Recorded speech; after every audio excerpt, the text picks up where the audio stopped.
Hi, Paul Bedford here from Retention Guru, and in this clip taken from an interview I did with Matthew Januszek for the Escape Your Limits podcast.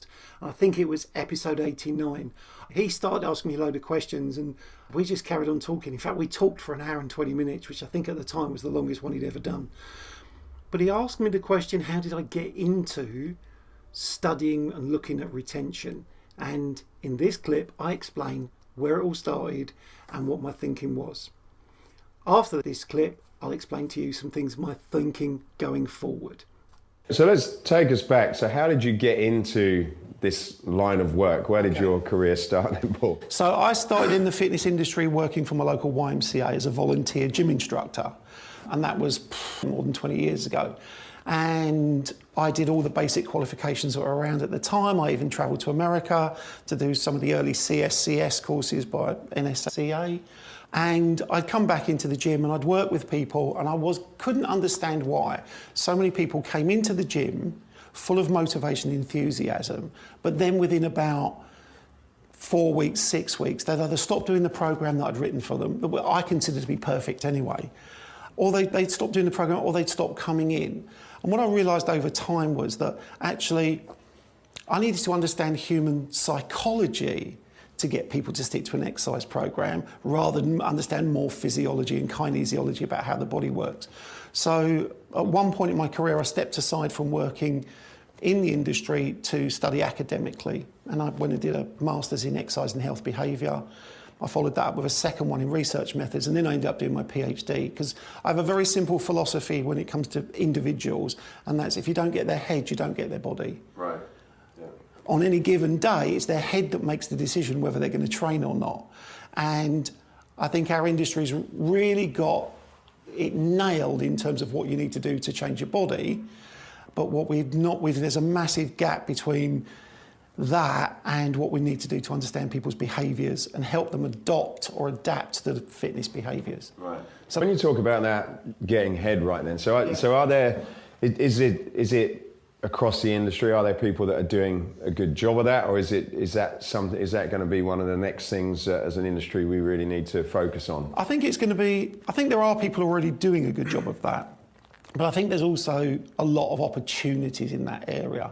I go to a lot of the trade conferences and I go to a lot of the trade shows, and what I see is a lot of things that are very attractive to those already adapted to exercise and enthusiastic about exercise.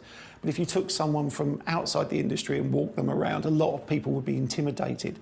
So I do think there's a lot of opportunity. I think there's been more in the last 2 or 3 years. A lot of the research we've done is around interaction and the impact human to human and digital to human interaction creates. But we're at the infancy of that. And I think clubs have been able to be successful in the past because they had great equipment, great training, great PTs, but we've almost got to the point where the market that already wanted that has already got it. It's got it, right. And the rest of, if we look at the 75, 80% of the population that don't, let's say only half of them wanted to come in.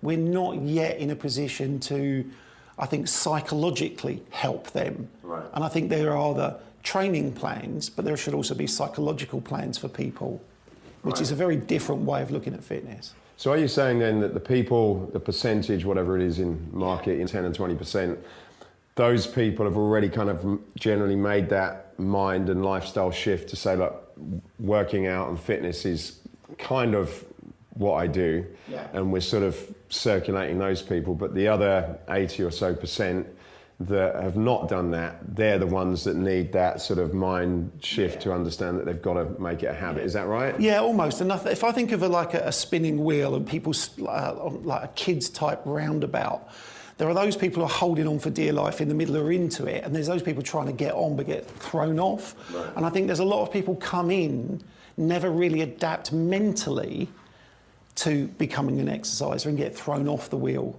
So I think there's a lot of low-hanging fruit would be a business description, but there's a lot of people who keep trying. It didn't work for me here, I'll go to another club. It didn't work for me there, I'll go to another club. They want in, but if you just focus on the physiological changes and the training, that doesn't bring them on board. So I think there's a step to be made. Right.